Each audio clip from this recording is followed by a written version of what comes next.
and thank you for standing by. At this time, all participants are in a listen-only mode. During the question-and-answer session, please press star 1 on your touch-tone phone if you'd like to ask a question. I'd like to turn the meeting over to Ms. Jenny Carolee-Witch. You may begin. Hi, actually, we're going to start with James Whitehorn. I'm the Chief of the Redistricting Data Office here at Census. And I just wanted to welcome everyone to the 2020 Census Redistricting Data Program Phase 1 training. We appreciate you taking the time to come and learn about the Block Boundary Suggestion Project and the new Geographic Update Partnership software that we usually refer to as GUPS. The training today will focus on the use of the GUPS software. We feel that this will be valuable even for those of you who plan to use your own software. The principles, the workflow, and the update activities that are demonstrated are ones that you will also be doing when you're using your own GIS. The GUPS is designed to streamline these actions, but they can all be accomplished using standard GIS software.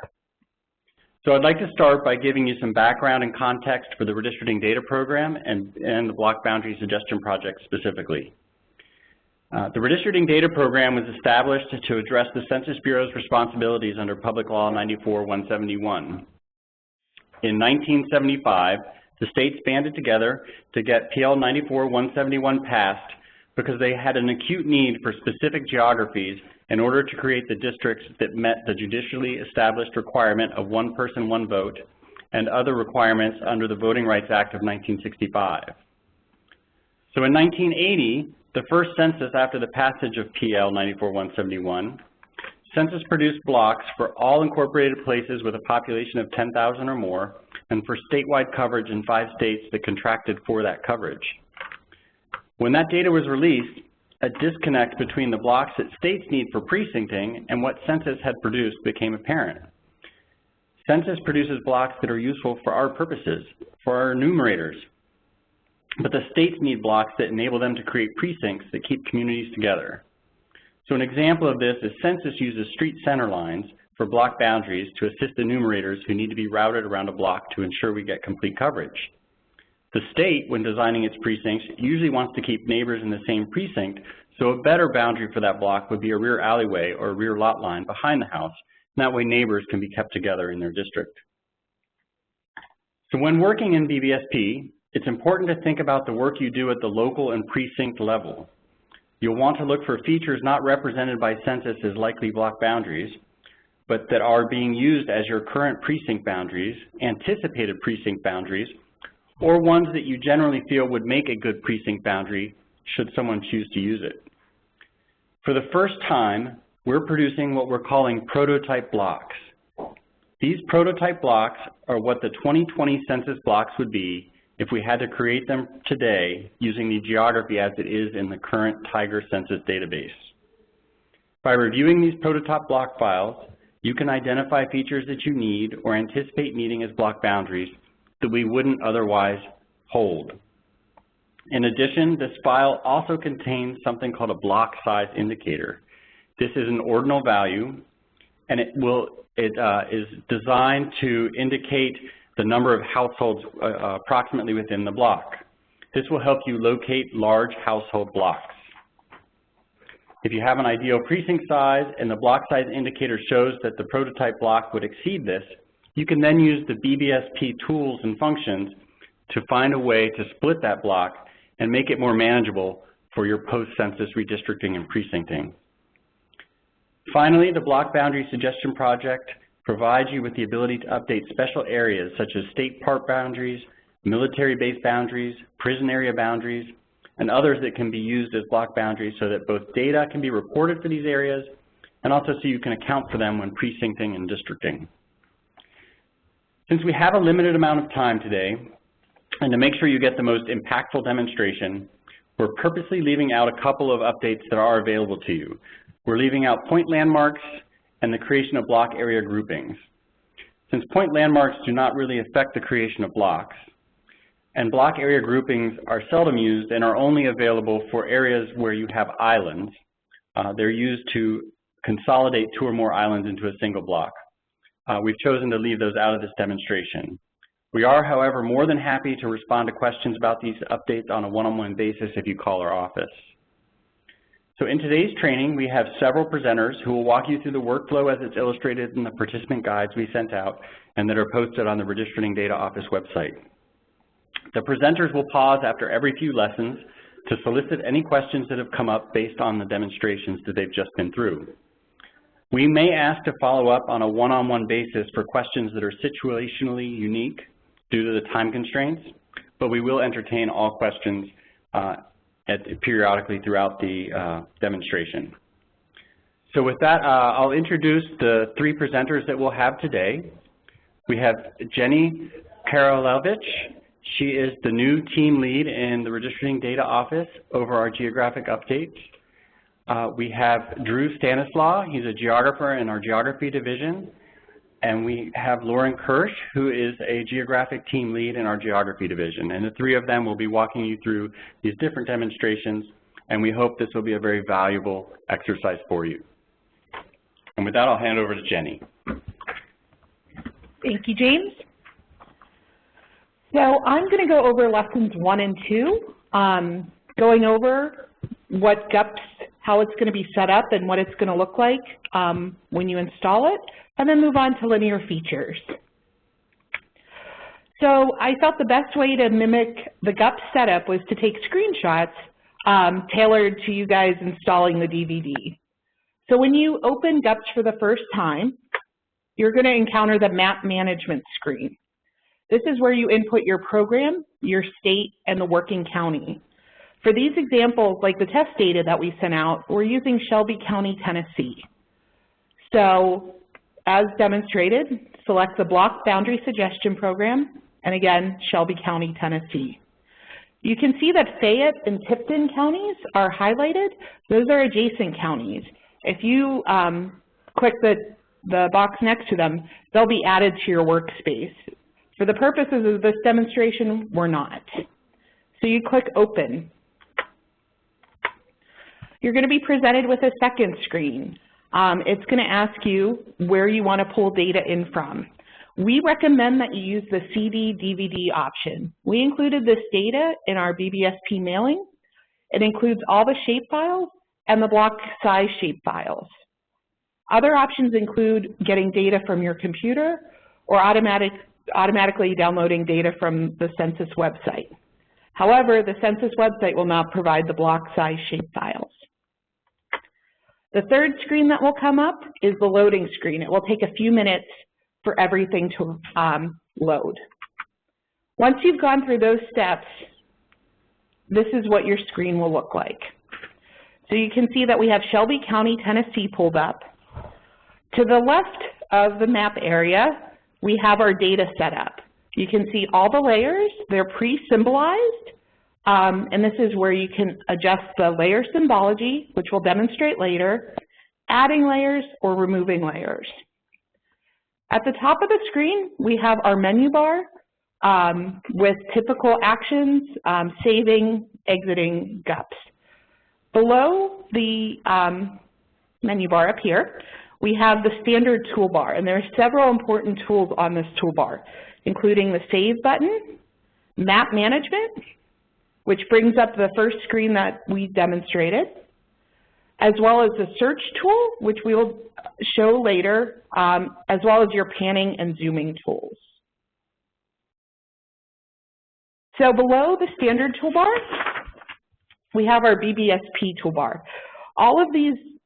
Most of these tools will be demoed during the webinar today. On the left of the screen, we have our Add Data toolbar, where you can add shapefiles or web mapping services, as well as other tools and services to your session. And at the bottom of the screen, we have our status bar, where you can see we have coordinates and scale. Okay, now that we talked about what we're looking at and how we're going to look at it, let's move on to linear features. So for BBSP, you can add linear features, delete linear features, or change linear features. The linear features that we are talking about are listed right here on the screen, and they're also in the user's manual. These examples that I'm showing today are going to demonstrate adding roads. Okay, so I'm ready to start working. I have my setup. So I'm going to play the role as somebody from Shelby County making these updates. I know what I have to do. I know what roads I have to add, and I know what roads I have to delete. So to navigate closer to an area, I'm going to use the search tool.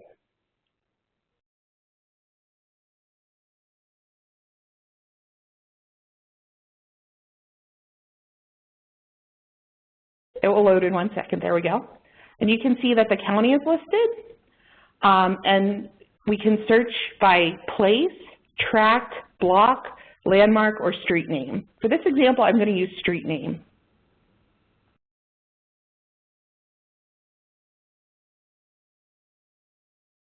And all the street names are listed here, but I know which one I want to navigate towards, and that's Lansdowne Lane. My options are I can click Find, which will navigate to the area and leave this box open, or do Find and Close, which will navigate to the area and close this dialog, which I'm going to do. Okay, so I'm in the general vicinity of the road I want to add. So I'm going to add a shapefile to this. It's Shelby County data where I have the roads already digitized, so I can trace over them. So I'm going to select the Add Vector Layer tool from the Data toolbar. And for source and encoding, I'm not going to touch anything, but I will navigate to where I have the shapefile. You can see right here, Shelby County data source. I click Open. I click Open, and it is plotted at the top of my layers. So I like having my roads that I know I have to add, but I also like having imagery. GUPS has imagery with it, included with it, but due to technical limitations on this computer we're using, we're going to add a web mapping service, which you might want to do while you're making updates to add your own imagery sources. So it is, again, on the Add Data toolbar. It's right here at Add WMS. If you were adding a new web mapping service, you'd hit New, add the name, URL, any authentication data you need. But I prepared for this webinar, so I already have my web mapping service loaded. And you can see it right here. So I'm going to click Connect. And this step right here, this is to get past the Census firewall. If you have to bypass any firewalls, you may have to do this step as well, but this is not a part of GUPS right now. Okay? So you can see once I connected, my web mapping service is right here. I'm going to highlight it and add it. Okay. I'm going to close my window. So I see my web mapping service. I'm going to start pulling it down to the bottom of my layers so other things are showing up on top. And all I'm doing is clicking the mouse, holding, and moving it down. So, because I want to see the symbolization on the edges, which will be explained in later lessons. Okay, so you can see right here, I want to add this road, Enclave Hollow Lane West. So I'm going to select the Add Linear Feature tool, and you can see that my mouse becomes the cursor to draw. So I zoomed in a little more, and to draw this linear feature, I'm just going to click at the intersection and draw as I go, looking at imagery in my shapefile.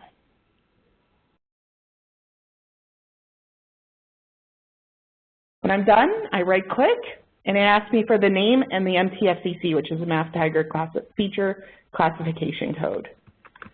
Like I said, I know this is Enclave Hollow Lane West, and you can see that I am using abbreviations.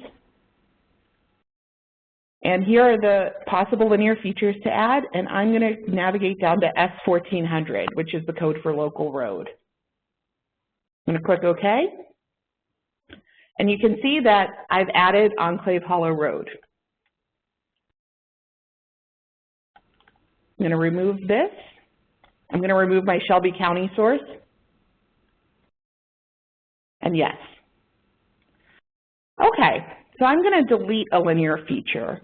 And I'm going to use the coordinates to navigate there because I know where it is this way. I just type in the new coordinates. And before I do that, I'm going to turn my web mapping service off in case.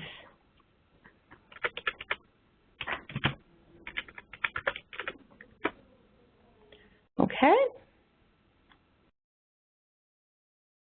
So I'm in a new area, and this Knight Arnold Road right here, I want to delete that.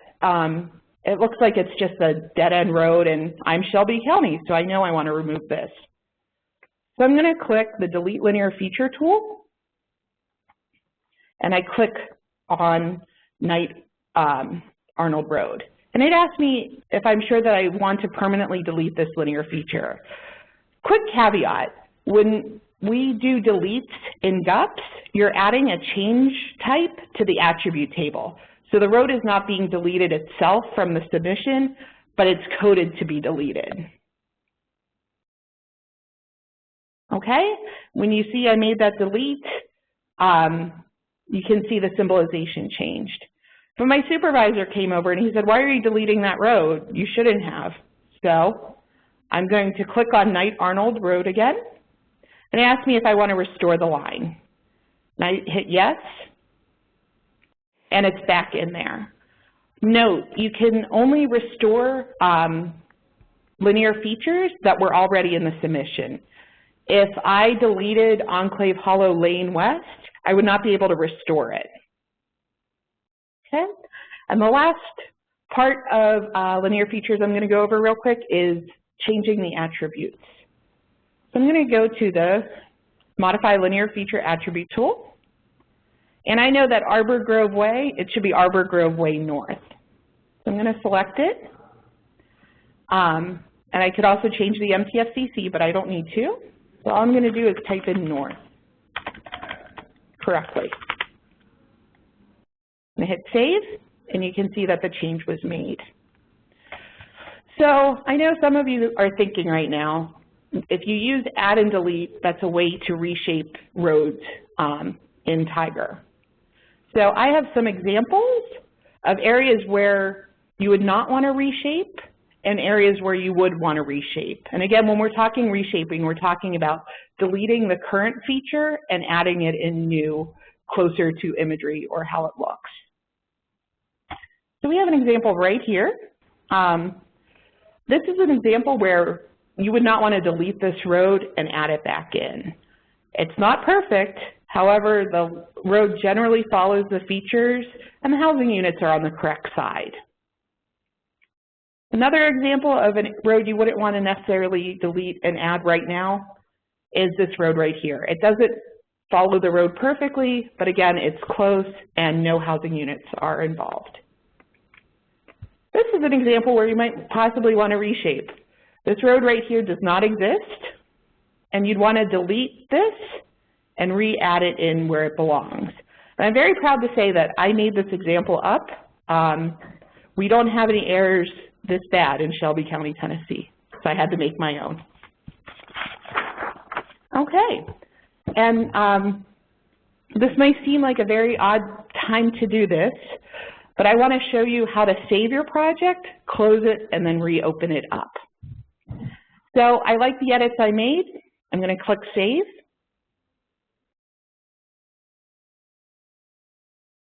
Okay, and it says where it's saved to. Yes, I would like to.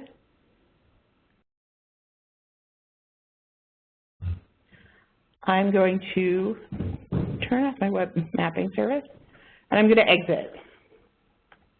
And it's asking me if I want to save again, because I turned off the web mapping service.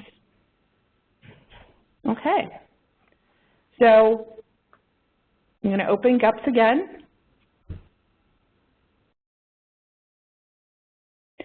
And when I open it up, this mirrors what I showed in the beginning. You're presented with your map management screen. If you were importing a zip file, if you were a state liaison and somebody shared the data with you, you would use this, which we'll talk about more later. And you have two options. You can either open recent, you can see that's Shelby County right there, or I can go through the menus, Block Boundary Suggestion Program, go to Tennessee, and go down to Shelby, and click Open. Since I have the web mapping service up, this is our firewall.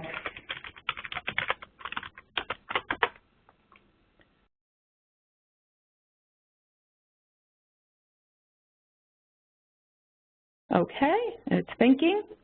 And you can see that Shelby County opened right where I closed it. So that's it for lessons 1 or 2. I think we're going to move on to our first question and answer session. Operator, can you see if there are any questions? Thank you. Participants on the phone, if you'd like to ask a question, please press *1 and record your name. Please make sure your phone is unmuted and record your first and last name clearly when prompted. To withdraw your request, please press *2. Again, if you'd like to ask a question at this time, please press *1 and record your name.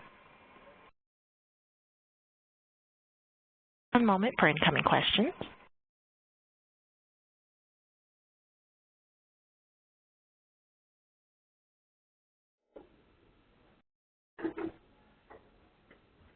Our first question comes from Amy. Please state your affiliation. Yes, this is Amy Bittner with the state of Wyoming. And my first question is, can you show, you mentioned that the 2020 prototype blocks are included. Can you show that feature? Yes, in a lesson that we have coming up a little bit later that Lauren's going to conduct, she's going to show how to bring in the prototype block and how to use it for what we call the block size review. So we will have that a little bit later. And then once she does that, if you need some more information around that, then there'll be another question session about that. Okay. Thank you. Our next question comes from Nick Barris. Please state your organization. Hi, Nick Barris, Washington Secretary of State's office. Sorry, just checking, and I'm sure I can find this somewhere else.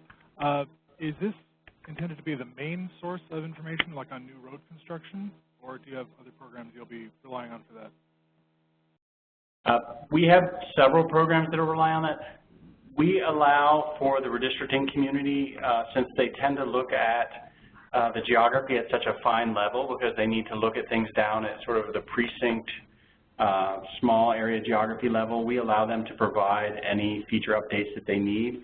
But we also have programs like the GSSI, which is the Geographic Support Initiative, where they're collecting addresses and features on a national basis. It's a program that's actually underway now to get our local and state files in and update Tiger with those in advance of the onslaught of geographic programs that will be coming closer towards the decennial. Features can also be added through the Boundary and Annexation Survey. So there's several opportunities out there to get features in. This is just features especially that you need or you know that you'll want to create blocks from going forward for your political geography. Thank you. At this time, I'm showing no other questions in the queue. All right, so then thank you. We'll go ahead and move on to the next lesson with Andrew Stanislaw.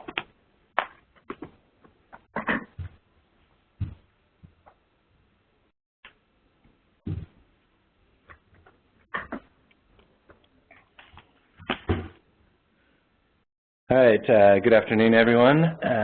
My name is Andrew Stanislaw, and I'm a geographer in the Geography Division here at Census. And I'm going to be starting with Lesson 3, which is Area, Landmark, and Legal Boundary Review. And in this lesson, I'll demonstrate how to review and modify area landmarks as well as legal entities, such as incorporated places, minor civil divisions, and counties. Let me just pull up PowerPoint real quick here.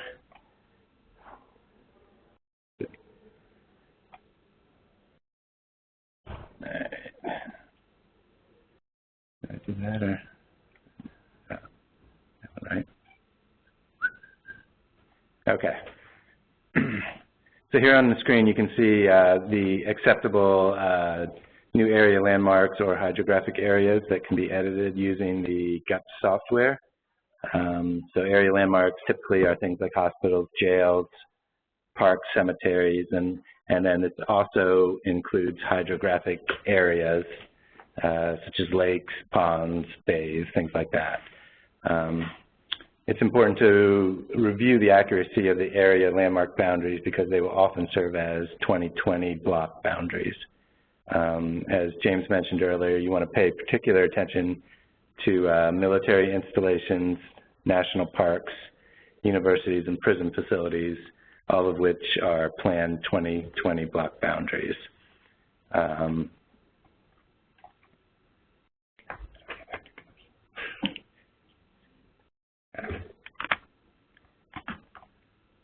All right, so I'm going to go back into GUPS and demonstrate how you would make edits to area landmarks and legal areas. For area landmarks, there's a number of edits that you can make. You can do boundary corrections, which would be adding and removing area. You can create a new area landmark or a new hydrographic area, and you can also remove an area landmark or hydrographic area, as well as change or add a name. All area landmark modifications are done using the Modify Area Feature tool. It's this button here on your BBSP toolbar. You can also access it through the GUPS menu up here, doing geography review, and you can see the same icons are available from this menu as well. So I'm going to go ahead and open Modify Area Feature. And all the tools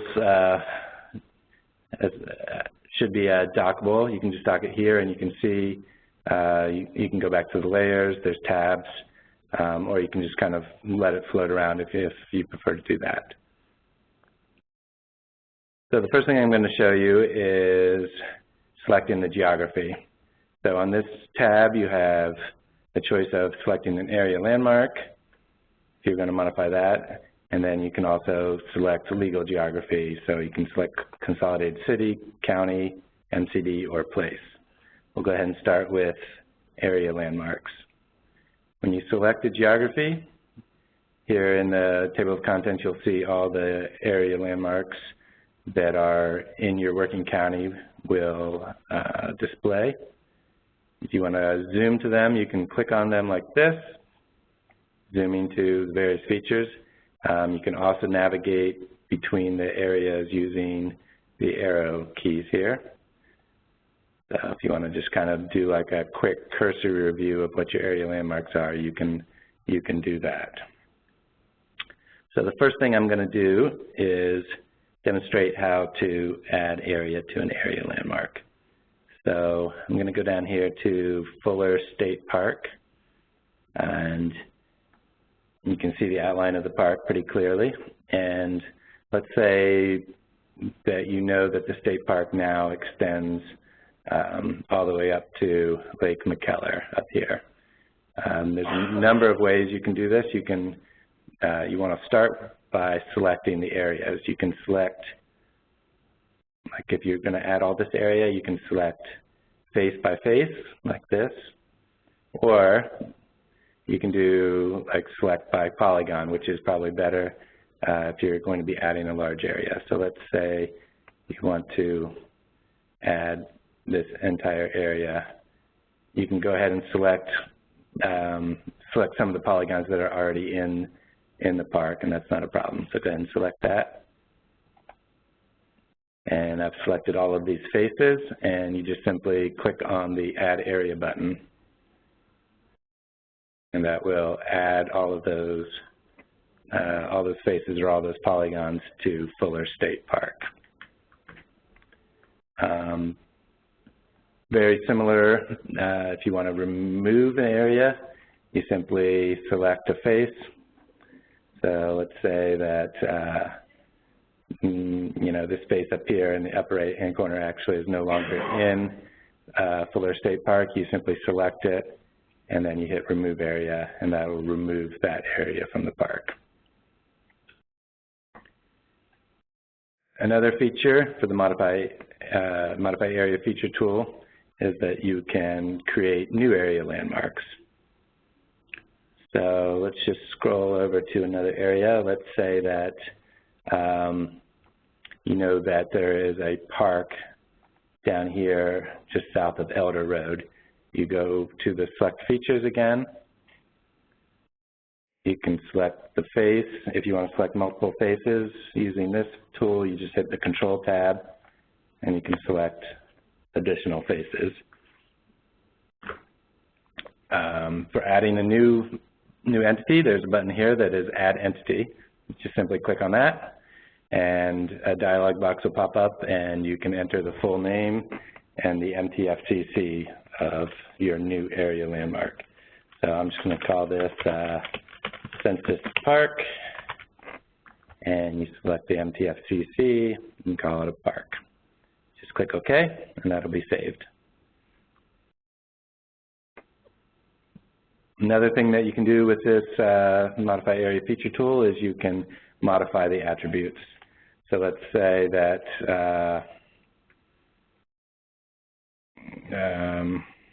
we'll go back to Fuller State Park, and you want to modify the attributes of this. You just click on the Modify Attribute button, and let's say that it's actually not a state park, but it's a county park. So you could change the MTFCC to a county park, and you can change the name to Fuller County Park and say OK to save. The last feature on this toolbar is deleting an area feature.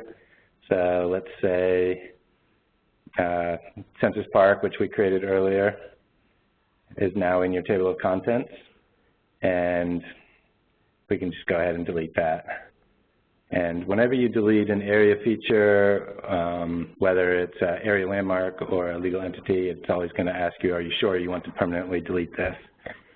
So hopefully that will prevent people from mistakenly deleting things. You just hit OK, and that'll remove it, or it'll flag that area for deletion. Okay, so I'm going to move on to the legal boundary review. As James mentioned earlier,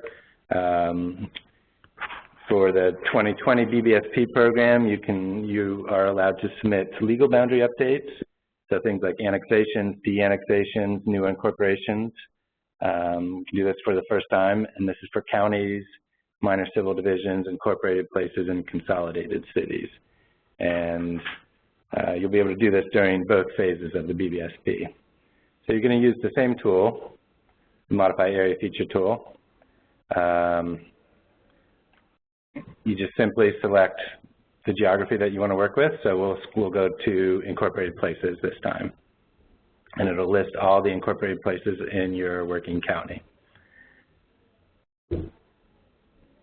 I should mention also that, one of the important things about incorporated places in any legal geography is that the boundaries of these types of geography are always going to be 2020 block boundaries. So it's important that we have accurate boundaries for that. Okay, so the way you modify legal entities is really the same as area landmarks. So let's just go to, you can kind of just scroll through if you want to see, the same way that you would the area landmarks. You can select it and zoom, or you can use the arrow keys. So I'm going to go up here to, let's see, Bartlett's, let's go into Bartlett City. And I'm going to zoom out a little bit. All right. So let's say that you have a small boundary correction. You know that the boundary really should go along Rainier Creek. You simply select the area. You can do this again and add the geography. So it's very similar to the area landmark. The main difference is that a dialog box will appear, and you have to choose the change type. So your choice is either boundary correction, legal change, offset, or corridor. For the BBSP program, you're going to either choose boundary correction or legal change. If you think you have an offset or a corridor that you want to report, you can contact the RDO office and get some more information on that, but we're just going to be demonstrating the boundary correction and legal change. So for any sort of small spatial correction, you're going to do boundary correction and just hit OK, and it'll just add the area to your place.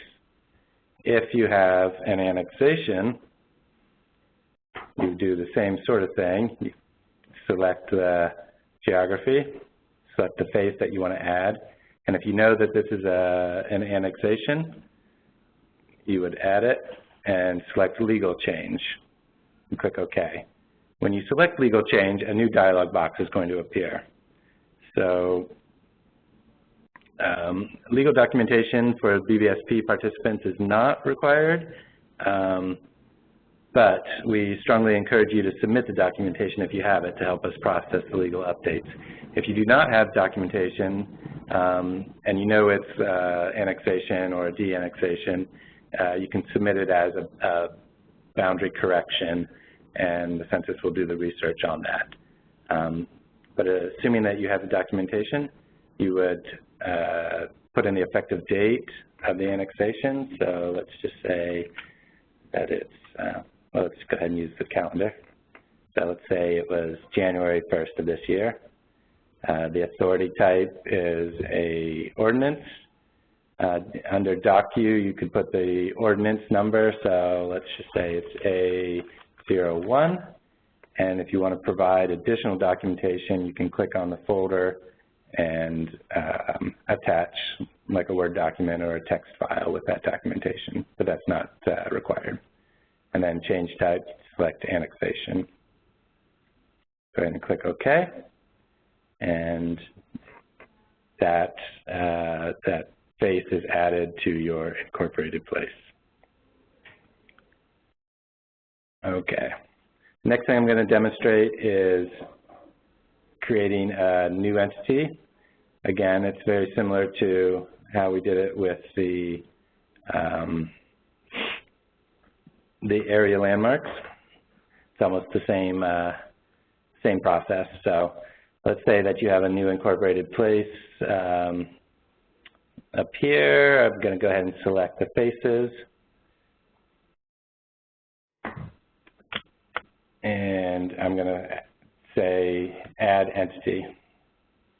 And again, if you're going to do a new incorporation or a disincorporation, you'll be required to provide some legal documentation. So let's just call this Census Town, and the LSAD will be Town. Effective date, go ahead and do January 1st again. Pick the authority type of ordinance and A02. Go ahead and click OK.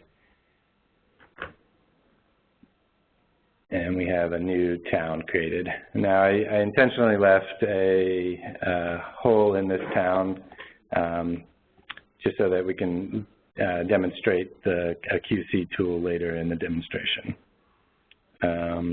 Another thing that you can do, which probably won't happen, but you do have this delete option. So, but again, you get a warning that says, "Are you sure you want to permanently delete this?" So we'll go ahead and hit cancel on that, because there'll probably be very rare instances that you're going to be deleting a place. Okay. The next demonstration, I go ahead and do that, right? Lesson 4? Yeah. Okay. All right, I'm going to move on to the 2010 extension review, lesson 4. So if you go along the BBSP toolbar, you'll see a button here that says Feature Extension Review, and it has a little 2010 there. And this is important because the 2010 feature extensions, now first of all, I should say that these are feature extensions that if you participated in the program in 2010, these were any of the feature extensions that were created during that last decade's BBSP program. So we're giving you the opportunity to review these because these feature extensions are not automatically held as block boundaries for 2020. So this review provides an opportunity to determine if the extension should be held for 2020. We're going to discuss linear feature extensions in a little more detail later in the webinar, but for those new to the concept, extensions are non-visible lines that extend from the end of a road to a non-road feature, and their function is primarily to split large blocks. And I'll show you a few of those. If you click on the 2010 feature extension tool, this dialog box opens up. Go ahead and move this over here. And if you do not have any 2010 feature extensions, you'll just hit find and it'll say there are no feature extensions in your county. For this demonstration, we have quite a few. So I'll go ahead and hit find and it'll do a quick query and pull up all your 2010 feature extensions. Okay. So the navigation is very similar to the other tools. You click on the feature ID and you can scroll through like this. And you can do a quick, let me just zoom out and I'll show you, let's see. All right.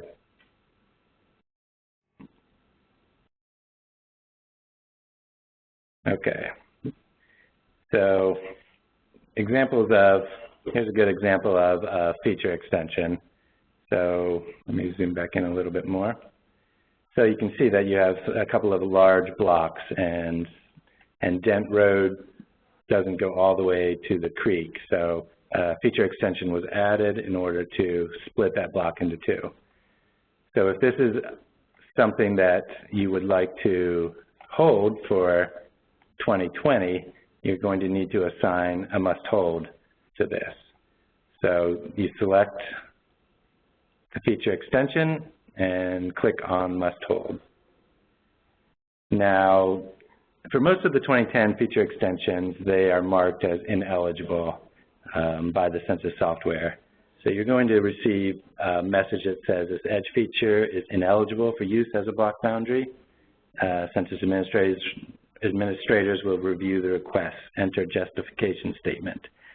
This is not required, but if you would like to provide some justification to help with the review, you can do that here. I'm going to go ahead and say no, and it'll assign a must hold to that feature extension. Later in the lesson, in the webinar, Lauren's going to be showing you how to flag features for must holds. So in this case, you would want to flag Dent Road as a must hold in order to form a polygon that would split these two faces into two blocks. Okay. Let me just go show you one more example. You have a number of choices here with this tool. You can either do must hold, or you can delete the linear feature, or you can ignore. Must hold flags the extension as a must hold for 2020. The delete marks the extension for deletion by the Census Bureau, and the ignore button simply, if you don't have a preference, you can choose to ignore, and the Census Bureau will assess whether or not the extension should be held. If you click on delete linear, it just says, are you sure you want to permanently delete this linear feature? You go ahead and say OK. And it'll actually put it down here at the bottom. So if you want to review it again and change your mind and make that a must hold, you can do that. And that's the 2010 feature extension review. And I think we'll pause at this time for some questions. Again, participants, if you'd like to ask a question, please press *1 and record your name. One moment as questions register.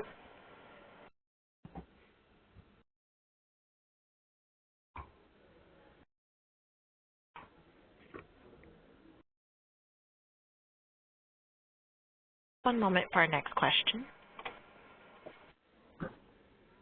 Our next question comes from Bob Coates. Please state your organization. Hi, this is Bob Coates with the state of North Carolina. Just had a question about the feature extensions. You mentioned that the 2010 extensions would not necessarily be held. We would need to review each of those and decide either to must hold them, ignore them, or eliminate them. But the feature extensions from 2010 will be included with the materials that we get for our state. Is that correct? Yes, that's correct. And that's what the tool finds. And we can give you, if you decide to not use the GUPS software and you contact our office, we can tell you how you can identify those by looking at a combination of attributes in the field, in the file as well. Okay, so for local users who may be choosing to use a commercial product or ArcGIS, we would need to get in touch with you. Yeah, because we just want to, I don't have it in front of me, but it's a combination of sort of one field has a certain value in it and another field, it's a combination of a couple fields having certain values, and that will allow you to identify those feature extensions from 2010. So I just need to be at my desk so I can pull that information for you and share it with you. So if anyone is planning to do this in their own software, if they want to just send me an email or give me a phone call in the office either this afternoon or tomorrow, then we can tell you what that unique combination of characteristics is for the file. Great, and you're going to be sharing your phone number and email address later? Yes. Okay, great. Thank you. Thank you. We have a follow-up question from Mr. Nick Ferris. Please restate your organization. Hi, Washington Secretary of State's office. Just to review and clarify, any linear extension that is used as a place or VTD or say legislative district boundary, that will automatically be held, right? So we don't need to worry about placing must holds on those. Correct. Anything that is, in census jargon, we call it a geographic tabulation unit boundary. So anything that's something we tabulate data for. So we tabulate data for voting districts, we tabulate data for state legislative districts, congressional districts, places. Anything that's already being used as a boundary for those types of entities is going to automatically become a block boundary. The one thing you need to be cautious of is if it's a boundary now, but it might change between now and 2020, then it would not. So the flagging will guarantee that we'll consider it for holding should the geography change between now and the time that we create the census blocks for 2020. So say it's a city boundary now, but there's an annexation that eliminates that. If exactly. That held, I got to hold it. Exactly.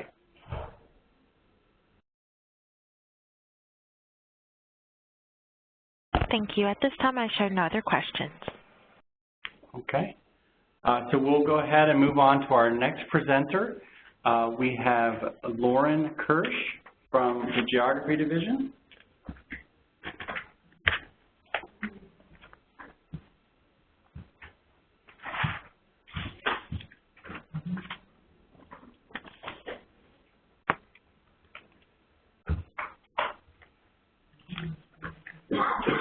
Hey everyone, so I'm going to talk about block boundary flagging next.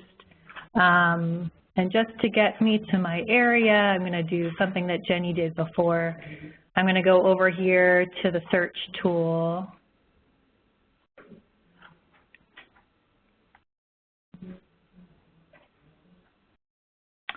And I'm going to go search by street name. And I'm going to navigate to Zilphia Place.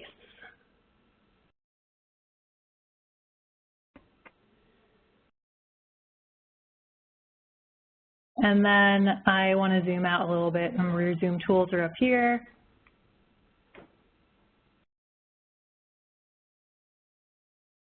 Okay. And then for my demonstration, I don't want Zilphia selected right now. If you have a feature selected, you want to deselect it, you go up here, this tool will deselect your feature. All right. So block boundary flagging. You have the opportunity to flag features that you would like to be held as block boundaries and features that you would prefer not be held as block boundaries.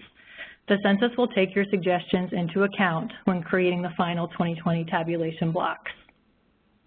The edges layer contains the 2020 planned block boundaries. So if the Census Bureau delineated the 2020 tabulation blocks today based on current features and boundaries, this is what the blocks would look like. So we're going to go over and look in the layers pane. If you look under the edges layer,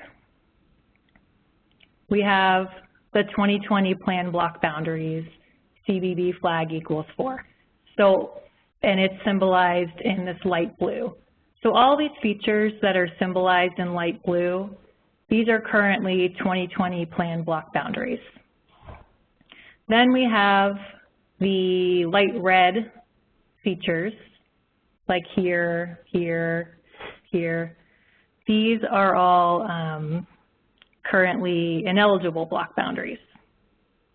And then we have some features that don't have any color on them. These are ones that are not currently designated as planned or ineligible because they were determined as not needed for blocks at this time. So there is a table in your guidelines called the Plan 2020 Tabulation Block Boundaries Table. I'm going to bring that up.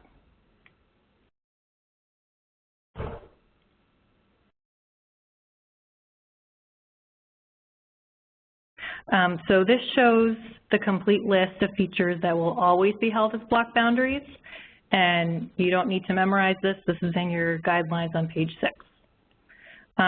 You can see, just as James was kind of talking about before, many of the legal boundaries, statistical boundaries, boundaries of major landmarks, and major roads are automatically held as block boundaries. And then there's other features like local roads, alleys, railroads, perennial water that may or may not qualify as 2020 census tabulation block boundaries based on established criteria. And again, this is something that actually James just went over in a question. Just wanted to point out that the planned tabulation block boundaries that we provided in the edges layer, it may change if the block definition criteria changes or if a feature's attributes are updated through other census programs. For example, if a local neighborhood road currently serves as the current boundary of an incorporated place or town, it is currently flagged as a planned block boundary. However, if the boundary of the town changes before we determine the final 2020 tabulation block boundaries, then the local neighborhood road will be reevaluated to determine if it should still be held as a block boundary. So if you feel that the road should be held as a block boundary, even if it's not a place or town boundary, you may want to flag it with a must-hold flag. All right, so let's go back to GUPS. And let's try adding a must-hold block boundary flag. Candidates for assigning a must-hold block boundary suggestion flag are newly added features, features that are not currently planned as block boundaries, so those with no status assigned, or features that are already planned as 2020 block boundaries, but you want them held should their status change. So I'm going to go zoom in down here, go pick my magnifying glass with the plus.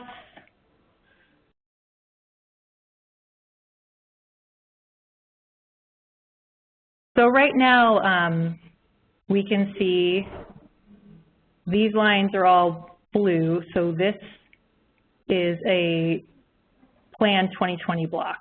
But let's say I actually want this piece, this area to be its own block.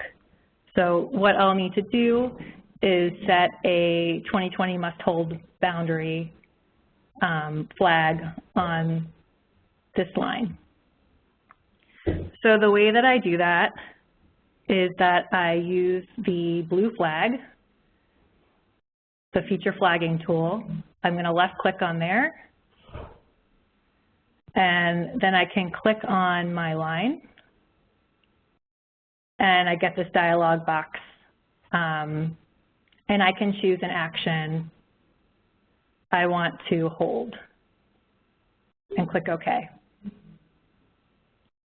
Once I do that, you can see the symbology on the line will change. It becomes a dark blue dashed line. You can look over here in your layers pane. You can see dark blue dashed line is a 2020 must hold block boundary.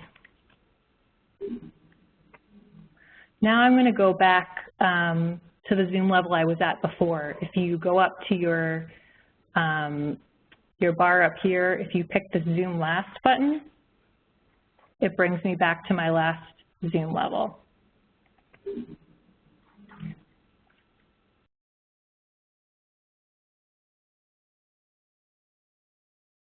So now I'm going to go over here. I also want to make Xelphia Place a must-hold boundary. So if you go and select the blue flag, that only lets you pick one line at a time.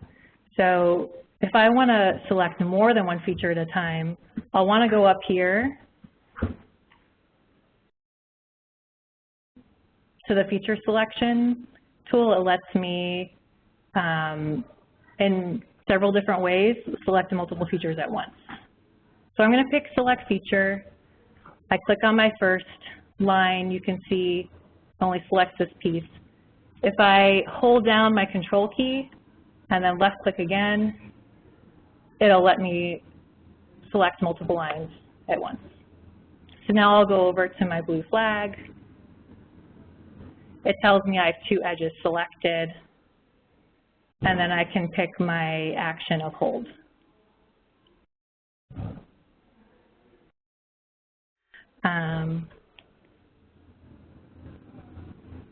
Okay.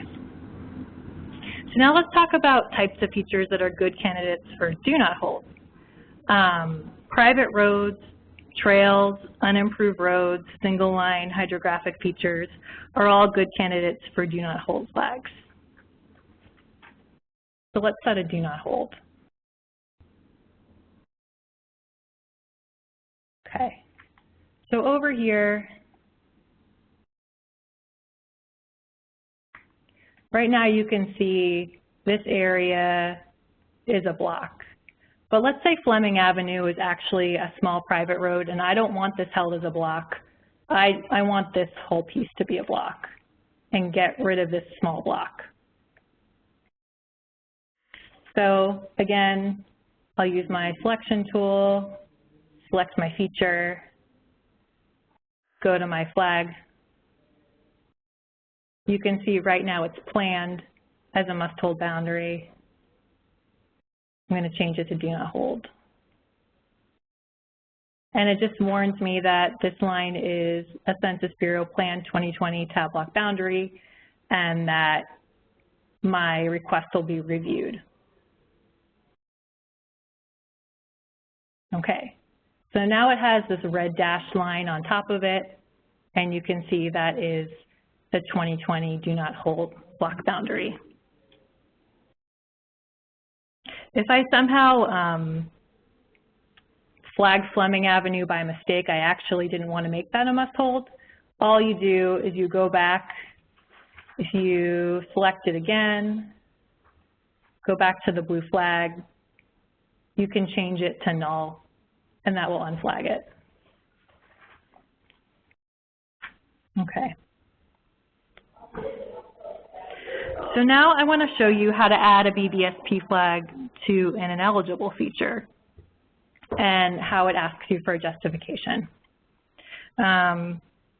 So right over here next to Fleming Avenue, right now this road is flagged as a 2020 ineligible block boundary. But let's say there's been a lot of new construction in this block, this area, and I would really like this to be its own block, separate from the rest of this block. So I'll go in, This time I'll use select features by freehand. I'm going to left click and hold, and it lets me draw a polygon to select features. So this one actually, sorry, let me go back. This looks like, to me at least, like one segment, but if you go and select it, you'll see it's actually two segments. So you want to be careful of that when you're setting your must-hold flags. And we always want to, if you want a block, to create a block, you need to create a closed polygon. So you want to make sure if it's multiple segments, you're flagging all the segments to create a closed polygon.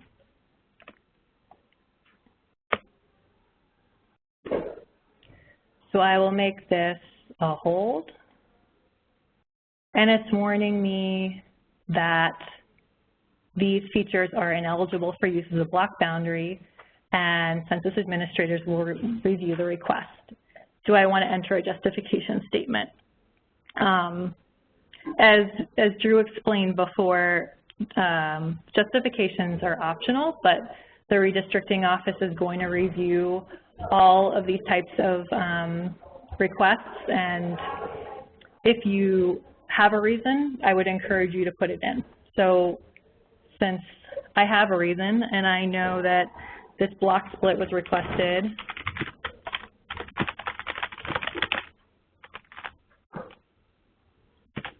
because of new construction, I'm going to put that in and click OK.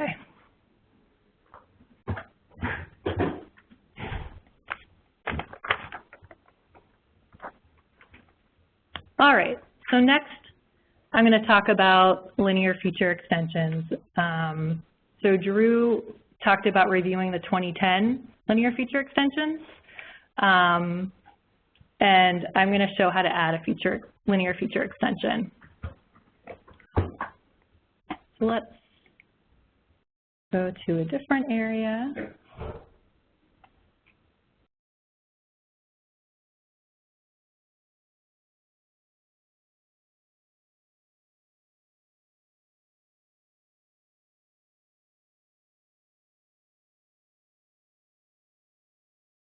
All right, so over here, you see we have Huron Avenue and Leaf Bayou.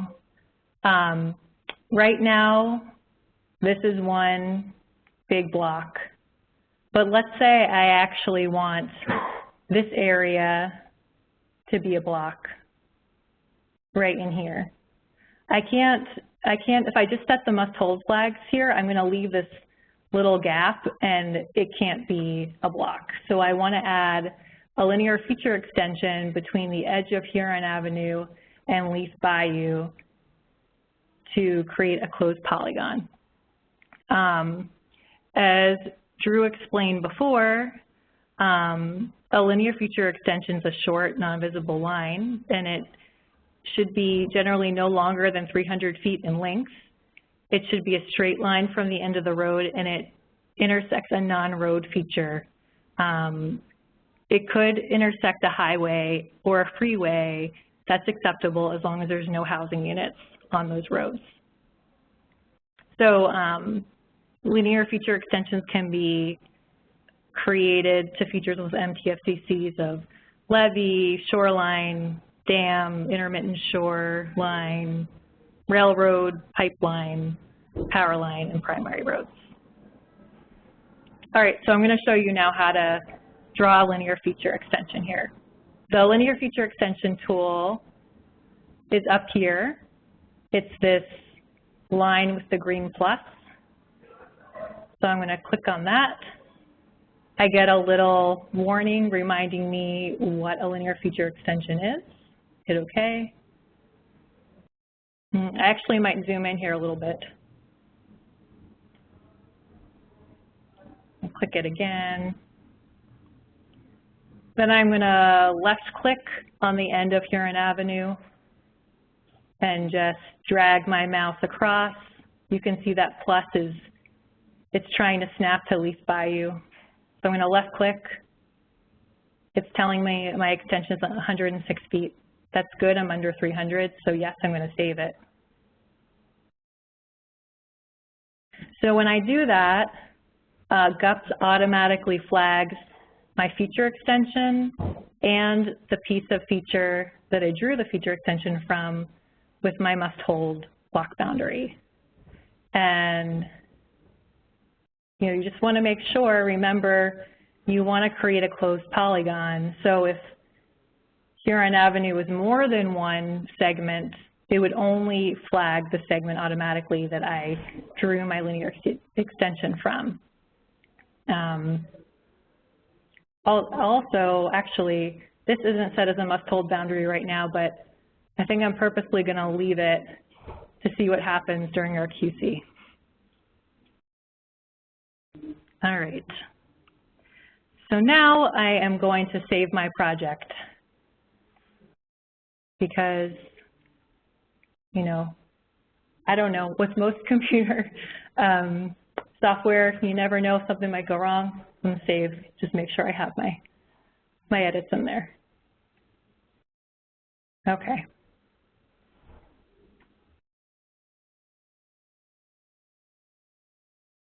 So now I'm going to talk about the block size review.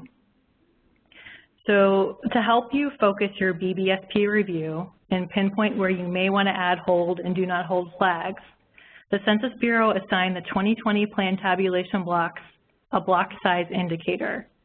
The block size indicator is based on a range of the number of housing units in the block. So the block size review is an additional tool that the Census is providing as a courtesy to you, our participants. And please use it if you find it helpful to determine where you may want to set hold and do not hold flags. But it's an optional tool, so it's your choice whether you want to use it or not. So I'm going to bring up a PowerPoint slide that talks about the 10 block size categories.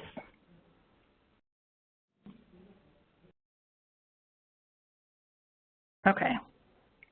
So the Census created 10 block size categories, A to Z, and the categories were established based on the thresholds for block groups and census tracts.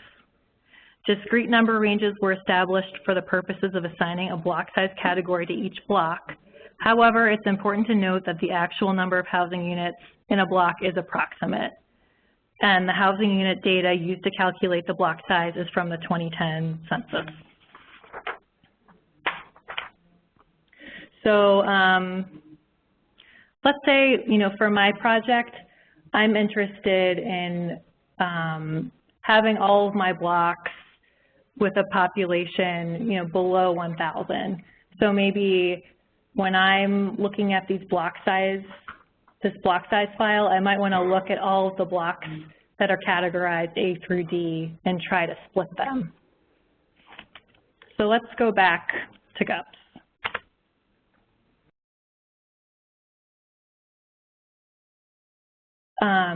I think as Jenny mentioned in the beginning,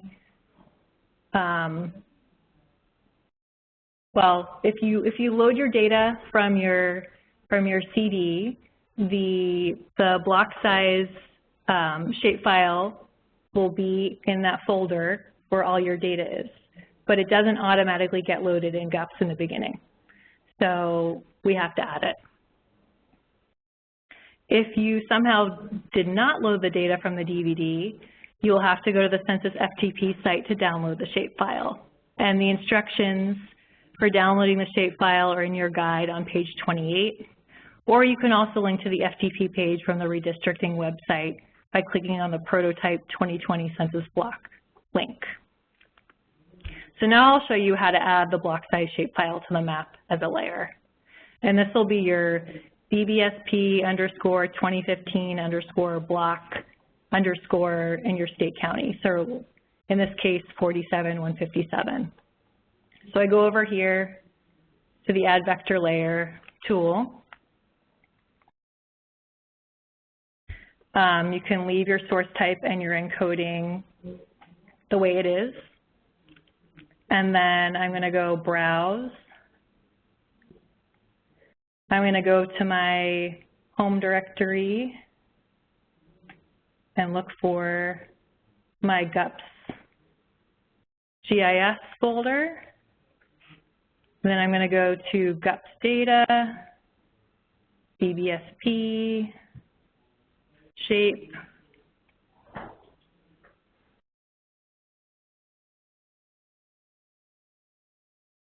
maybe.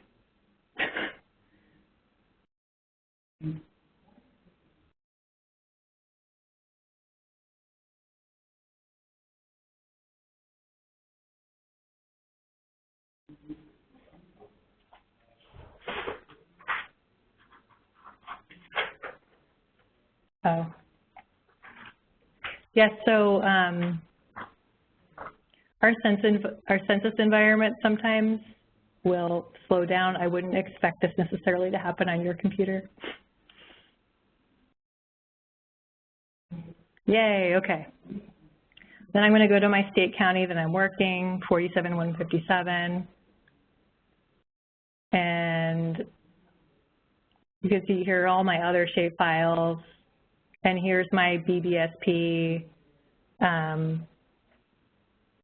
block size layer. So I'm going to click on the shape, hit open, and hit open again. So you can see it added it to the top of the layers list. So let's right-click on the layer to open the attribute file so we can look at those block sizes. So I right-click, open attribute table. And then over to the right, we have the block size indicator column. It's BLKSZIND. I'm going to sort it. And it looks like the largest blocks that I have in this county are size D blocks. So the largest blocks that I have are 1,000 to 1,199. I don't have any blocks that are bigger than that. But since I wanted to try to split blocks that were larger than 1,000, let's go look at one of those D blocks. So I'm going to highlight the line in my attribute table and then go and click on the magnifying glass with the box that zooms my map to the selected rows. And then I'm going to minimize my attribute table so I can see the map. No. There we go. Okay. So here's my block. But actually, the way that I have this layer symbolized right now, I can't see any of the features below it. So I'm gonna change that before I continue. So the way that I change the symbology on this layer, I double-click it, and then I want to make it transparent. So I'm going to go and click on Simple Fill. I'm going to change my fill type to Transparent Fill.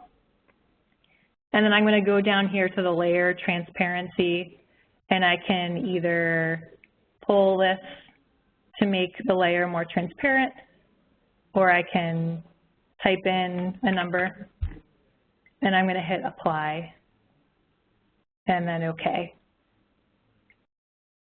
So now I can still see that block that I highlighted, but now I can see the features below it. So this is good. Okay, so I want to split this block. Let's say I decide I'm going to use Wild Rye Lane as my block boundary. So just as we did before, I need to go and pick my blue flag, and then click on the feature I want to hold as my must hold, and change the action to hold, OK. So I just have split this block into 2 blocks. All right. So now I'm just going to show you one of the small blocks that are in our block size file. So in order to find the attribute table again, I'm going to go back to my queue down in my status bar and click attribute table. and I'm going to scroll down. I have a lot of very small blocks. The I blocks are the ones with no population. And I'm looking for a particular line. Let's see.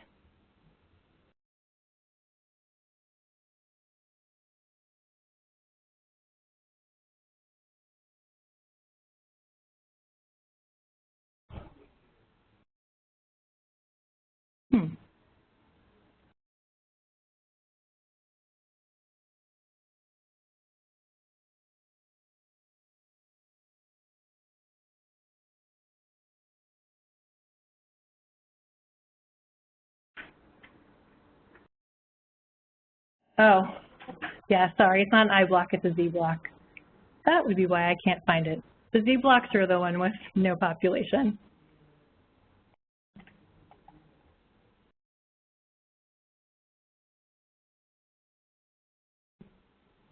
Okay, here we go. I'm going to zoom to the map. Okay. So here we are. Right now this area is a Plan 2020 block. It looks like a pretty small area. I'm going to go back and see if I can bring up the web mapping service that Jenny had earlier.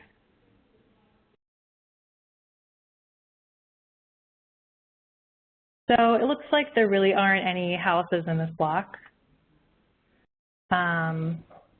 I'm kind of curious as to what this line represents, so I'm going to go over here and use my Identify Feature tool, click on this line. If I look at the MTFCC, it's a P0001, which means it's just an invisible block boundary, and it looks like right now it's not being held as any type of legal boundary. So I think I'm going to make this a do not hold. So I'll go over here, flag it as a do not hold. And again, I get the warning, Census Bureau will review your request.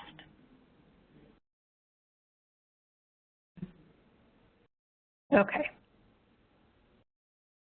So that's how you use the block size review layer in GUPS. So I'm going to go and save my project again. And I think now we're ready for questions. Again, participants, if you'd like to ask a question, please press *1 and record your name at this time.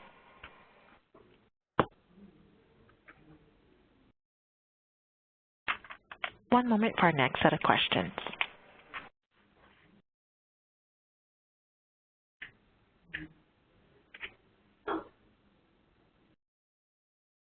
I show no questions in the queue. I just want to, it looked like we saw some questions that were being submitted through the chat window, but we can't see that here as we're conducting the webinar. So if anyone had a question that they submitted through the chat, if they'd like to do the *1 to ask that question at this time, we'd like to address it for you. Excuse me, speakers. We have a question from Bryce. Please state your organization. This is Kim Brace from Election Data Services in the state of Rhode Island.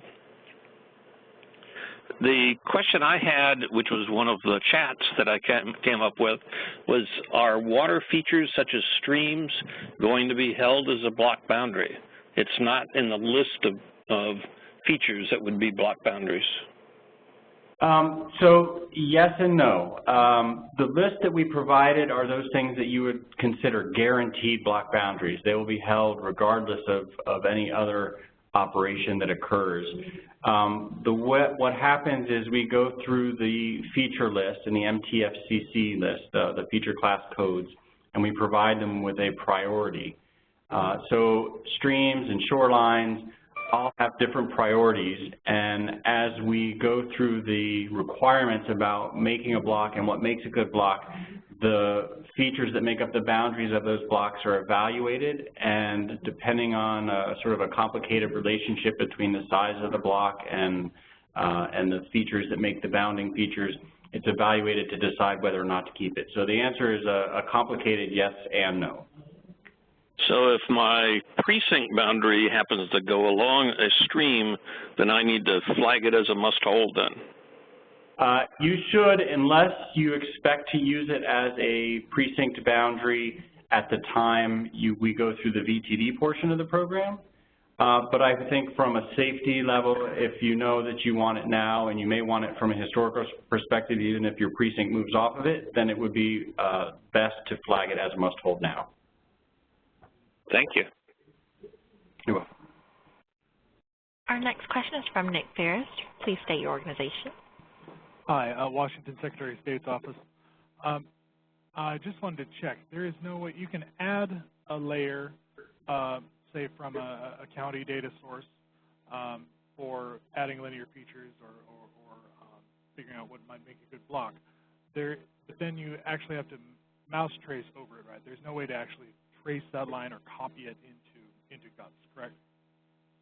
Yeah, there is not currently the ability to pull from your user-supplied file and you sort of copy and insert that feature into one of our layers that we would then use for an update. So you would have to do the manual heads-up digitizing based on that as a guide. Okay, thank you. At this time, I show no further questions. All right. Well, so we'll move on to the next presenter, which is going to be Drew Stanislaw again, and he's going to talk about some of the quality control measures that we have in the tool.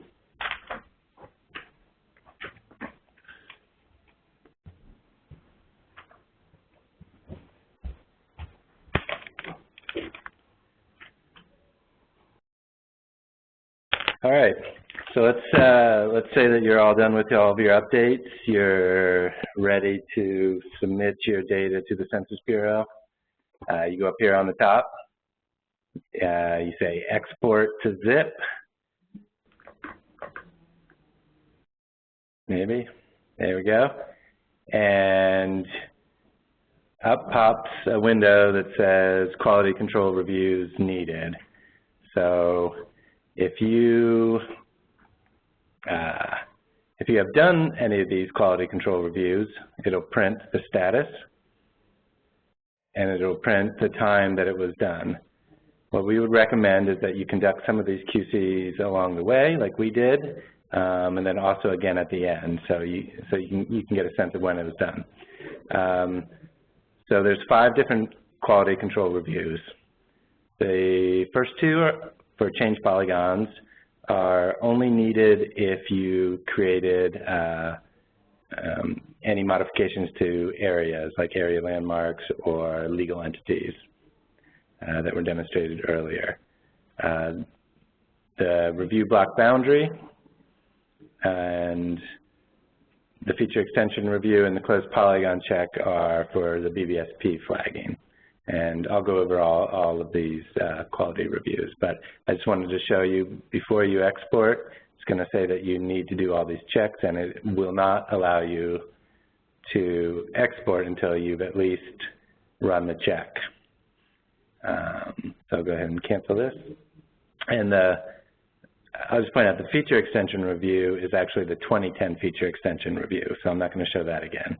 So there's really 4 quality checks if you've already done the 2010 feature review. Okay. Up on your toolbar, you'll see the QC tools up here. So you have review block boundary,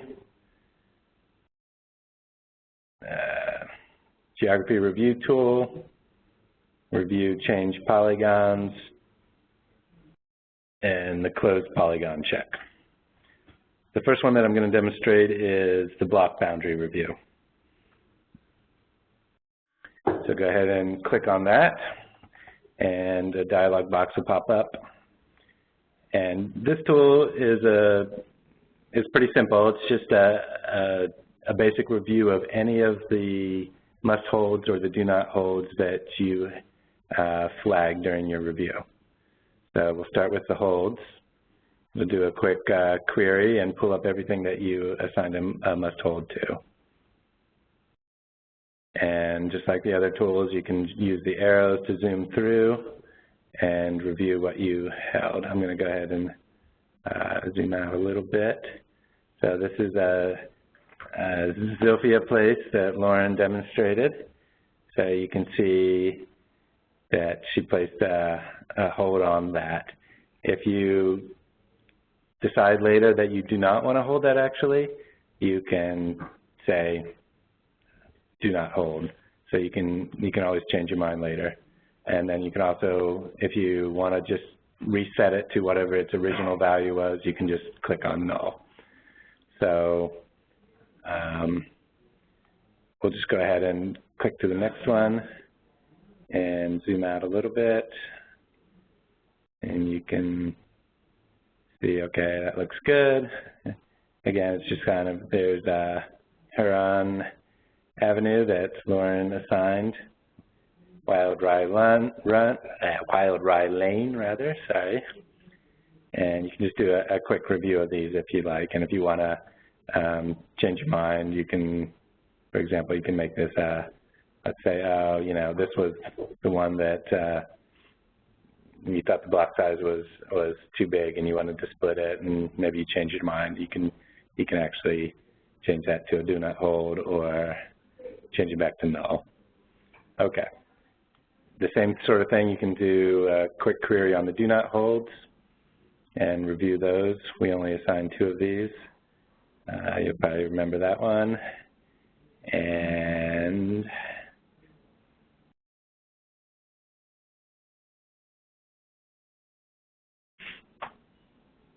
let's see here. Okay, and then this one again. Okay, so the one that I just assigned actually appears on that list.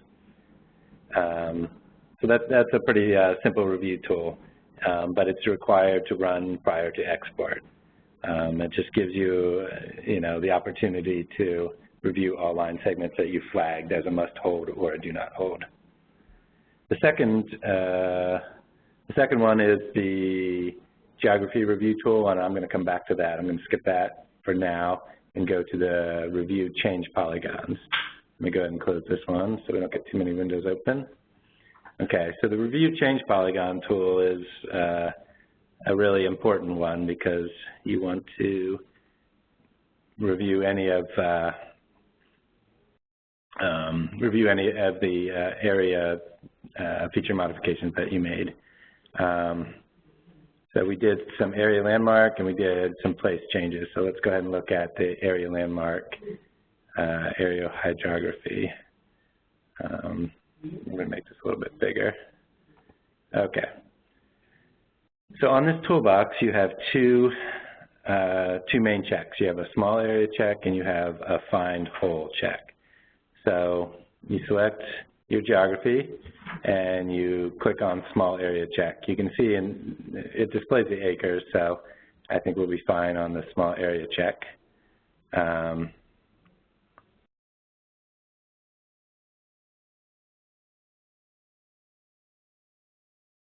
Give it just a second here.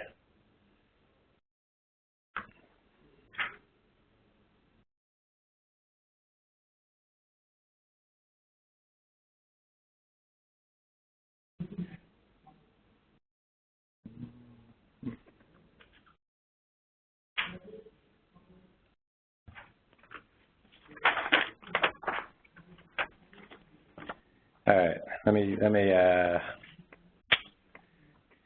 give it one more second. Here we go. All right, no change polygons smaller than 500 square feet are present.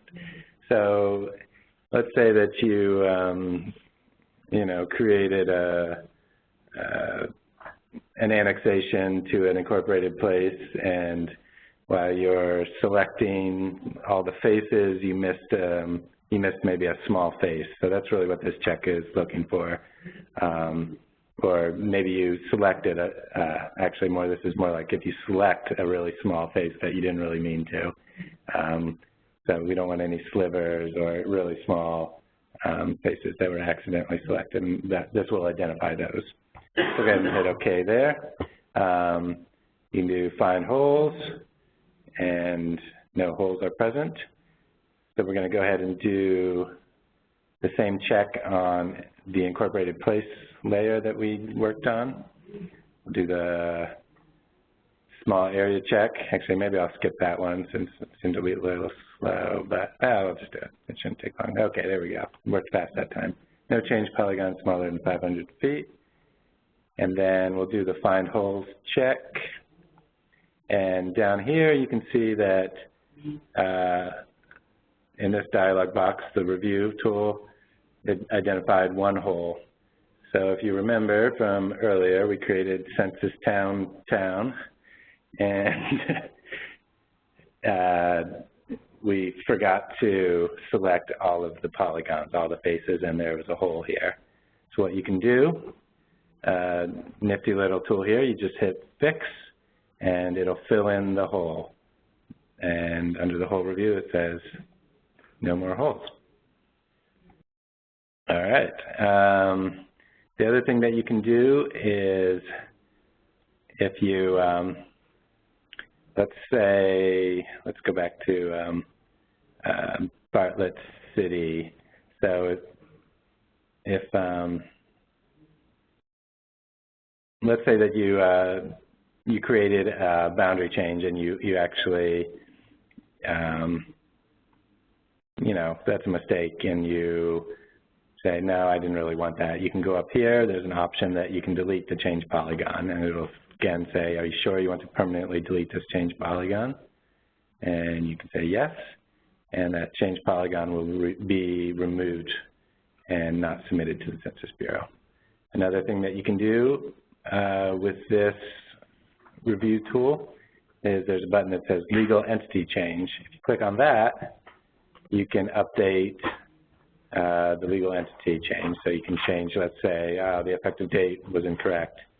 It's really January 4th. We can do that. Okay. So that's the review change polygon tool. We'll go ahead and close these windows. And that tool, again, is required if you did any modifications to area landmarks or legal entities. The last required check is the closed polygon check, and this is really important for BBSP because if you don't close all the polygons, they might not be saved as block boundaries. So we'll go ahead and click Find. And 3 different ones came up. Let's go ahead and check those. So we have Wild Rye Lane that Lauren worked on, and you can see that there was a little line segment up here that did not get flagged. So what you want to do here to fix that is go ahead and select your flagging tool. And actually, let me do that. I need a select my line there, I think, right? Let's do it. Okay. And then go ahead and hold that. Click OK. And we'll go ahead and save your changes.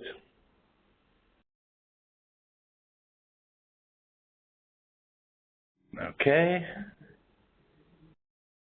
And if you did everything right, you can do the close polygon check again.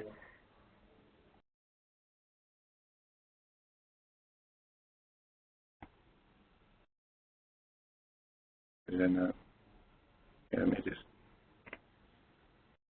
yeah, that's what I did.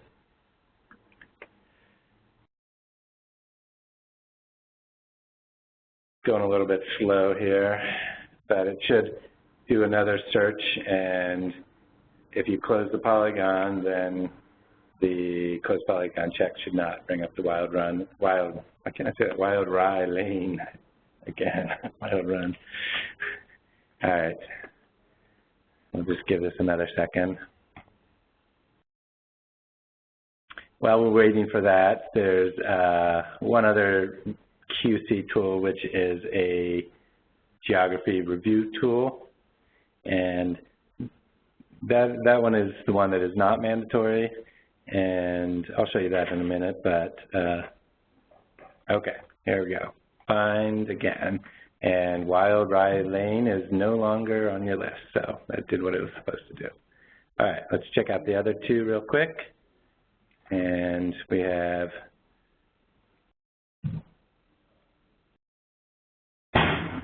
Dent Road here. So this was one of the, if you remember, this was the 2010 feature extension review, and we flagged this as a must hold, but we didn't do the entire line segment.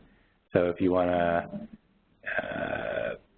save these as two different blocks, you would need to flag that as well. I'm not going to do that at this point, but, and then Huron Avenue is the other one.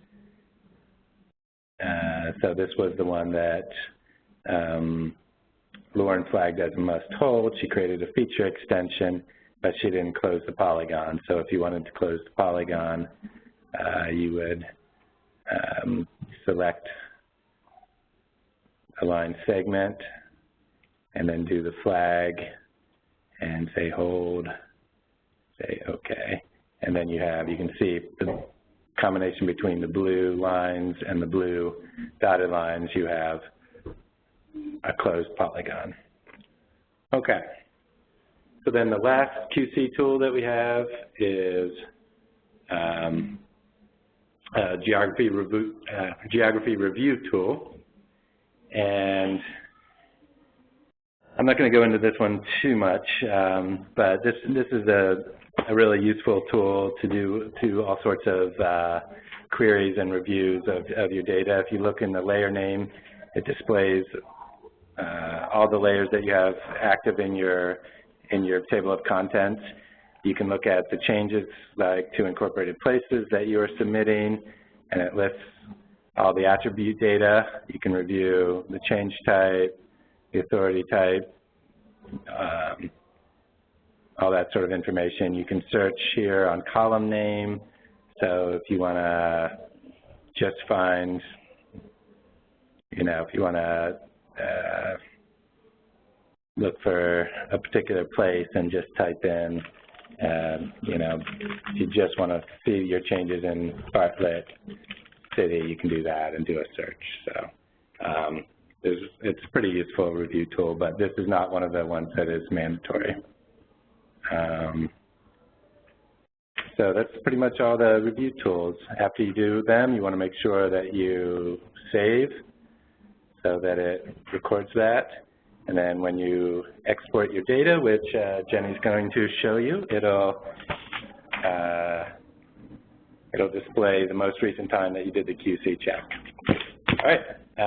Do we want to do questions, or should I just pass it on? Okay, I'm going to pass it on to Jenny. Hello again. I get to start and I get to end. So the work that I've done, Lauren's done, and Drew has done, you can see there's many parts to making these updates for BBSP.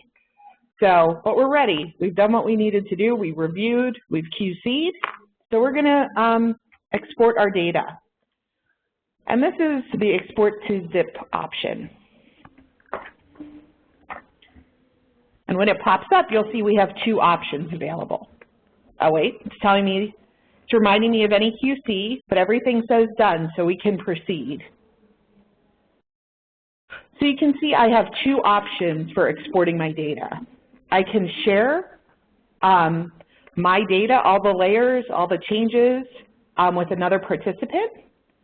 This would be helpful if I was doing the work for a state liaison and I wanted to share the data with the liaison for the liaison to submit the data to Census. Or if I am the liaison, I can export the data for Census.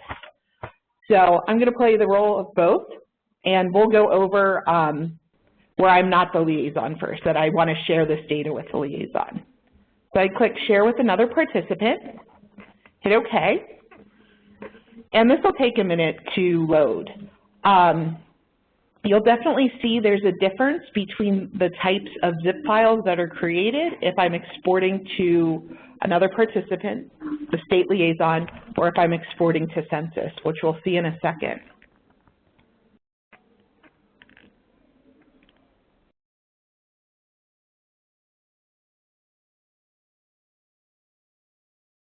Okay, So you can see the export zip was created. It tells me where it's located. It's back in that GUPS GIS folder. And you can see that for the option to share the data, the name is data directory. And it asks me if I want to view the folder, so I'll take a quick look. Okay, so you can see BBSP 16, Shelby County, data directory.zip. So I'm going to take off my not state liaison hat and put on my state liaison hat to export, to prepare a zip to export and submit to Census. Again, export to zip.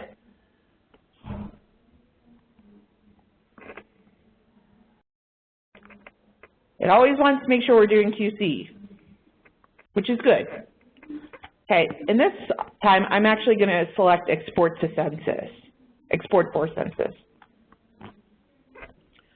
So when we export for Census, it's just going to compile the layers that have been changed by the work that we've done, rather than exporting all the files that are exported with Share Another Participant.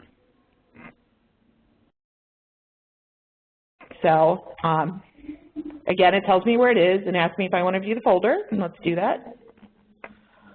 And like I said, for data directory, that's where you're sharing.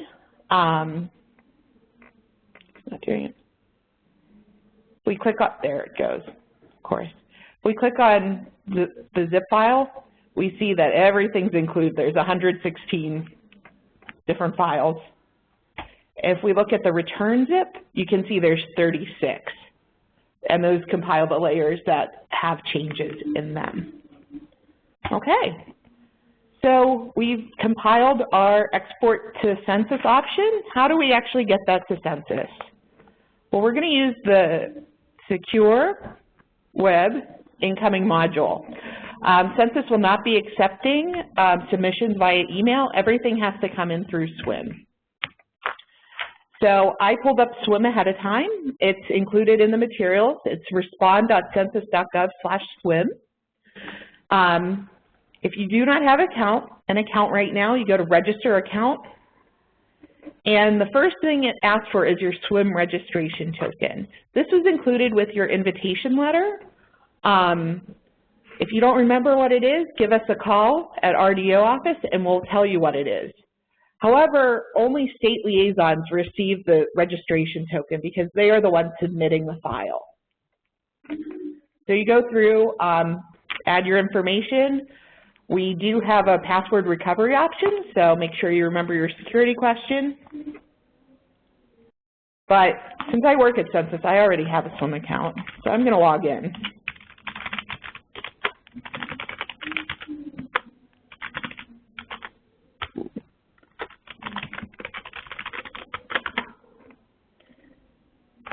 Okay, so when you log in, it welcomes you, and it also shows files that you have already submitted for different operations in the name, as well as files that were in progress but not submitted.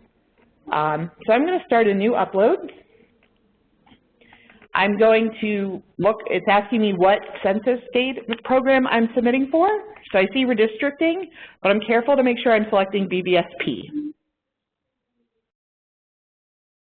Select a state. We'll go down to Tennessee. Next. And it asks me to add the zip file. So I navigate to that GUPS folder. We'll do it by name. So the GUPS GIS folder, data, GUPS data, BBSP. And this time it's going to be located in the output. We exported files, so it's output. And remember, I'm exporting this to Census, so I'm going to select the return option. And I'm going to cancel right now before I accidentally submit this to SWIM and then somebody has to go clean it out for me. You can additionally put in any comments you have, and you just hit next, and the file is submitted. So that wraps up the last block that we went over about QC, submitting the files, and we've gone through our journey and we're on to the final questions and answers. So now's your chance if you have any lingering questions or questions about what we just went over. Once again, if you'd like to ask a question, please press *1 and record your name.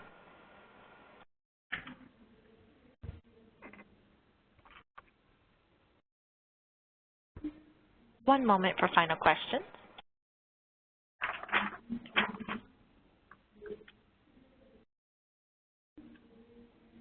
We have a question from John Yeager. You may begin. By what date do you need the submissions from each state? So the submission window is open through May 31st. We're hoping that states will flow those submissions to us so we can get those processed, because our goal is to have them all in to the MAP Tiger system in time to produce the verification materials that we'll send out in December of next year. So May 31st is the absolute deadline to have the submissions in, and we're hoping for a flow. Thank you. Thank you. Our next question comes from Amy Dittner. Please state your organization. Yeah, this is Amy Dittner, and I'm with the state of Wyoming. I had a couple questions. On your guys' 2020 blocks that you came up with, I'm curious, how did you guys come up with that? Like, what methodology did you use? Did you just want to downsize the number of blocks from, like, 2010? So, yes, we do want to downsize the number of blocks that from what we created in 2010 and try to get down to something more like what we had in 2000. But what we've done is we have developed the algorithm, the software that we use to create the blocks for 2020 early in order to support this program.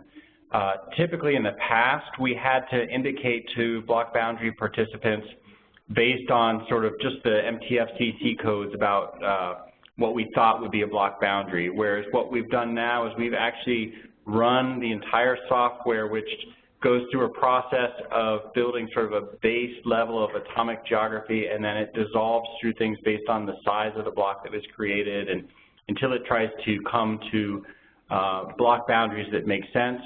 When I say make sense, it's trying to eliminate things like clover leaves being held as blocks at interstate on-ramps. So what we did is we developed the software, we ran it and had 8 states do a review with us as sort of an external test. We took their feedback and we made some adjustments to how the software runs, and what you see now is what we feel is pretty close to what the final software will be and the output from that. Okay. I have another question. So obviously, you know, BAS is going to affect, you know, the boundaries and stuff, especially since, you know, this software is going to be, you know, BAS participants want to use this software for their updates. Since the geography people are there, are you guys planning on putting on any trainings or webinars to, like, local governments to use this software for BAS? I'm getting a nod from the branch chief over BAS. What kind of nod? Side to side, yes. or? Yeah. Yes, this is Brian Short. Yes, I'm over BAS, and there will be webinars for BAS, just like the one we're doing for PISA or BBSP right now. Okay. What's your guys' time frame for doing them? Do you know? Typically, what we like to do is we like to get the materials out there to the participants so they can use it for like a month or maybe a month and a half, so they have the stuff, they have the software, and they've had a chance to play around with the application. And then we have a webinar. It most likely it will be in February, mid-February time frame. And as we get more materials put together for that and a timeline, we'll put that up on the web. And so our participants will see when it's going to be held and all the contact information to participate. But usually it's right around the middle of February sometime, once materials have been out there for a while. So it's gonna this software is gonna go out with their BAS materials? Oh yes, certainly. In fact, the first 2 programs to use this new software will be BBSP and BAS. So it's been sent out to all the BAS participants that are participating in this cycle of BAS. Okay.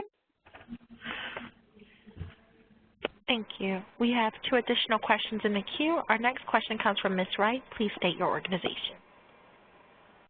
Hi, this is Gina Wright with the state of Georgia.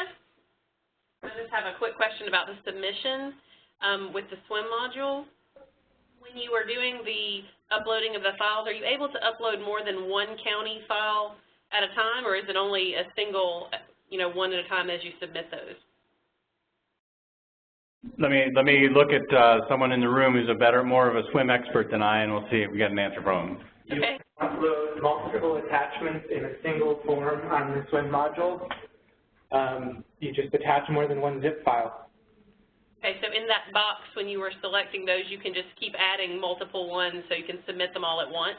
Yes, and that would be preferred over multiple submissions for sure, because every time you hit the submit button, we get an email. Okay, great. Well, that's what I wanted to be sure. We try to break it up into sections is what we've done before, so yeah. Wanted to make sure I could just send those, in one big file. You can, yeah, please do. Great, thank you.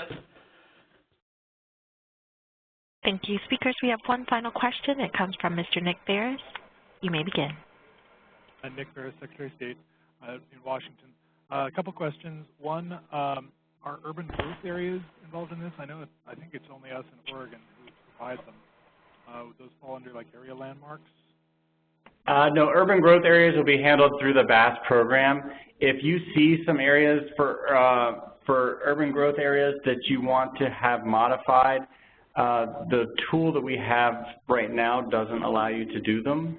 But you can just contact us, and I know, Nick, that I know you're a GIS guy, so we can work out how to get those submitted if you want to submit them through redistricting as opposed to BAS. But it's really a BAS update for UGAs. The other question was, if I do choose to farm some of this out to some of our more GIS-savvy counties, is there the possibility of a similar kind of webinar for those participants?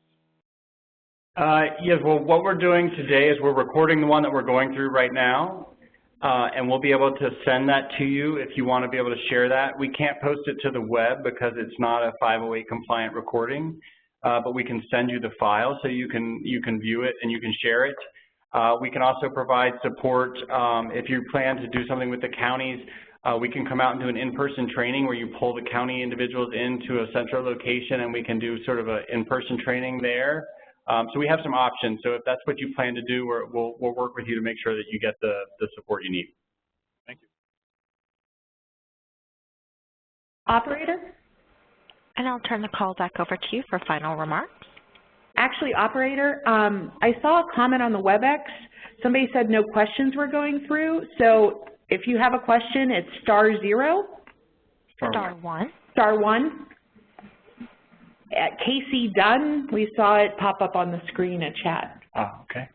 Okay, excuse me, Casey, if you're on the line, please press *1 at this time. Thank you, Operator.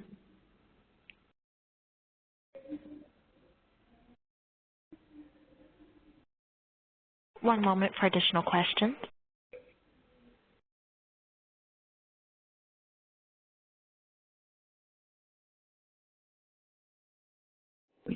Okay. And excuse me, we have one other question. No name was recorded. Your line is now open. I realize now why that wasn't working. I'm sorry, I had it on mute. Old habits. My name is Casey Dunn. I'm with the Nebraska State Legislature, and I do have a question relating to the swim account. Because my boss, the director, actually has the account, would I be able to register that account, or should I get a separate account to the swim account? You want to do a two-step process. You want to have, if your boss is the one who got the swim account, you'll want to have him send us a message saying that he's making you a technical lead. Okay. And then we will issue you a swim account of your own, a swim account number of your own. So he'll still have his because those numbers are unique and they're a one-time use only. Okay. So he'll have that one for himself or herself, and then we'll get you one of your own. We just need you to be designated as a technical lead, and what that'll also do is set you up to receive future communications from the program as it occurs. Perfect. Thank you. You're welcome. Excuse me, speakers. We have two additional questions that have been added to the queue. Would you like to entertain those questions? Yes, please. Okay, our next question comes from Matt Tesler. Please state your organization. This is Matt Hesser. I'm with the state of Missouri. This goes back to the example that you had of the Z block or the zero block that we then were using a non-visible do not hold line, and we labeled that line as do not hold, which then deleted the zero block. My question is, I mean, is there functionality in this program so that we could go through and identify all of those non-visible features and then also maybe highlight the zero blocks so you could, you know, speed up that process of trying to find those zero block slivers and know which block to attach those to? So you can use, the way Lauren demonstrated opening the attribute table of that block size, the prototype block with the block size indicator field, you can use that to sort of find the records that are all the Z records and jump from one to one to evaluate it. Or you can, since that's a shape file, you can always bring it in and do a symbology change to it where you only display the blocks that have the Z value and that type of work. Or you could take it into your own system and delete everything that's not what you want to do and then put it back into GUPS. So you could do some of those kind of things to identify it and then use that to jump one by one to review it and see if you want to, if there's a reason that you want to keep it or a reason you want to remove it. Okay, thanks. Yeah, there's no custom tool that's built for that though. You have to sort of work through the attribute function. Thank you. We have a question from Amy Dittner. Please state your organization. Yeah, this is Amy Bittner again with the state of Wyoming. I had a follow-up question to the question that was asked earlier about this recorded presentation. You guys mentioned that you'd email it to us, but you guys couldn't put it on your website. Would you guys have any issues of it being posted to, like, other websites? No, I wouldn't have any issues. It's not protected in any way. It's just a matter of it doesn't have the 508, the disability accessibility functions built into it, and so that's why we can't post it to our site because that's a requirement for us. But if you want to post it to your site, that's fine. Okay.